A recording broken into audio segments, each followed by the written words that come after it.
السلام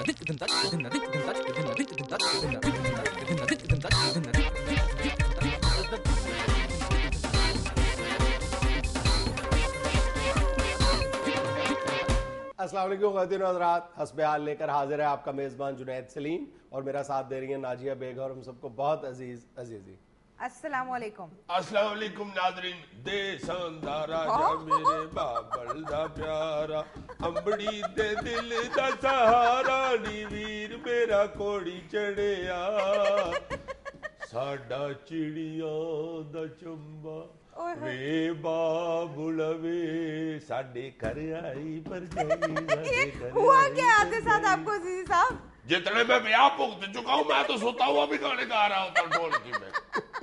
آج کل سیزن ہے نا شادیوں کا، بہت بیاہ ہو رہا ہے یار، ہوئے ہوئے ہوئے ہوئے ہوئے ہوئے ہوئے۔ تم یقین کرو کہ اس سنڈے کے مجھے 3 کارڈ آئے ہوئے، پر میرا دل کر رہا ہے میں تینوں میں پہنچوں۔ میں مس کوئی نہیں کرنا چاہتا، چونکہ اس طرح کی 2-3 سنڈے کو سال بعد ہی پھر آتی ہے، جیسے وہ عید نہیں سال بعد ہی آتی، ارے یہ ٹکا کے گوشت کھا لیتا ہے۔ تو پرابلم کیا ہے، کیوں نہیں جا سکتے تینوں میں؟ یار 3 کارڈ کٹھے ہیں، اوپر سے 10 بجے کے بعد شادی نہیں ہو سکتی۔ تو تینوں کا ٹائم ایک ہی ہے؟ ایک ہی ہوتا ہے، رات کے ٹائم ہی 3 کارڈ ہے۔ دل میرا بڑا کر رہا ہے کہ ایک طرف سے بریانی کھاؤں، دوسری طرف سے چکن، تیسری طرف سے مٹن۔ اگر مجھے 4تھا کارڈ مل جاتا نا، میں نے کھیر بھی کھانی تھی۔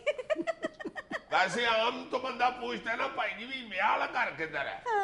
اس سیزن میں تو بندہ محلے میں جا کے یہ پوچھتا ہے، بھائی جی وہ کون سا گھر ہے جدھر بیاہ نہیں ہے؟ امان سے کئی بندوں کی موجیں لگی ہوتی ہیں، ایک جگہ پوری روٹی کھا لیتے ہیں تو بعد میں پتہ چلتا ہے یہ والا وہ گھر نہیں ہے، وہ ساتھ والے تابوت ہے۔ ایک شادی ہال میں 4 بیاہ ہیں، باہر بیچارے کھڑے ہوتے ہیں اپنا اپنا پرونا کیچ کرنے کے لیے۔ کوئی ماڑا پرونا آ جائے تو سارے کھینچ رہے ہوتے ہیں، کوئی تگڑا پرونا آ جائے تو ایک دوسرے کی طرف بھیجتے ہیں، آپ جناب ادھر والے بیاہ کے۔ لڑائی ہو رہی ہوتی ہے، نہیں جی نہیں آپ ادھر والے بیاہ کے ہیں، اور کیا کرتے ہیں آپ ادھر والے بیاہ کے ہیں۔ وہ شادی ہال کا مالک آ کے کہتا ہو جس کا مرضی پراؤنا ہو کوئی بات نہیں، پر ریڈی چارج کرنا ہے نا، کوئی گل نہیں، لڑو نا۔ یہ عید کے بعد جو 2 ہفتے ہوتے ہیں نا، یہ والا ویکنڈ اور اگلا ویکنڈ، ہوئے ہوئے سڑک پہ پیر رکھنے کو جگہ نہیں ملتی، اتنا براتی اکٹھا ہوتا ہے، ہائے ہائے ہائے ہائے ہائے۔ عید میں جس طرح کسائی نہیں نہ ملتا، اس طرح ان 2 ہفتوں میں پانڈ نہیں ملتا، بہت بیزی ہوتے ہیں۔ جو اگلا ویکنڈ ہے 19 اور 20 کو لاہور میں ایک رائل ویڈنگ ہو رہی ہے، شاہی شادی ہو رہی ہے۔ اچھا جی، ولیم آ کے ادھر بھی ولیمہ کر رہا۔ اور یار ولیم بیچارہ کیا بیچتا ہے اس رائل ویڈنگ کے سامنے؟ تمہارے مرشد پاک وزیر اعظم پاکستان یوسف رضا گیلانی صاحب کے بیٹے موسیٰ گیلانی کی شادی ہے۔ میں صدقے جاؤں اپنے مرشد کے، آئے ہائے ہائے ہائے، میرا شادی والا کارڈ کدھر ہے؟ آج کی ڈاک کدھر ہے؟ میرا کارڈ آیا ہوگا۔ اور اطمینان رکھو، تم جیسا وہاں پر کوئی بھی بندہ انوائٹیز میں شامل نہیں ہے۔ تم انوائٹیز میں کیا، تم وہاں پر قریب بھی نہیں جا سکتے جہاں پہ شادی ہو رہی ہے۔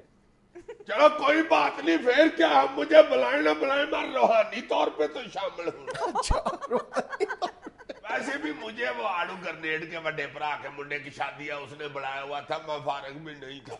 اچھا، مجھے تو بس اتنی ٹینشن ہے کہ ادھر تمال کون ڈالے گا اگر میں نہ گیا تو۔ تم اس بات کی بالکل فکر نہ کرو، اس کام کے لیے تمہارے مرشد نے جو لاہور ڈیفنس میں ان کی رہائش گاہ ہے، وہاں پر پچھلے ماہ کی 24 تاریخ سے روزانہ بنیادوں پر پریکٹس ہو رہی ہے ڈانس کی جی۔ اور اس مقصد کے لیے بہت اعلیٰ پیمانے پر انہوں نے دبئی میں مقیم، دبئی بیسڈ ایک انڈین کوریوگرافر ہے اشوک نامی، اس سے انہوں نے رابطہ کیا ہے، اور اس اشوک نامی اس کوریوگرافر نے فی گانا چارج کیا ڈالرز کی شکل میں ان سے۔ یہ کوریوگرافر کیا ہوتا ہے؟ Dance master. اچھا اچھا، کم پاوے ایسے کر لو پاوے ایسے کر لو، اخیر نچوڑ یہی ہوتا ہے۔ شادی پہ تمہیں نہیں نہ پتا، جب لٹکے یہ باتی ہوتے ہیں تو پھر تمالے ہی پڑ رہی ہوتی۔ سر اتنے دن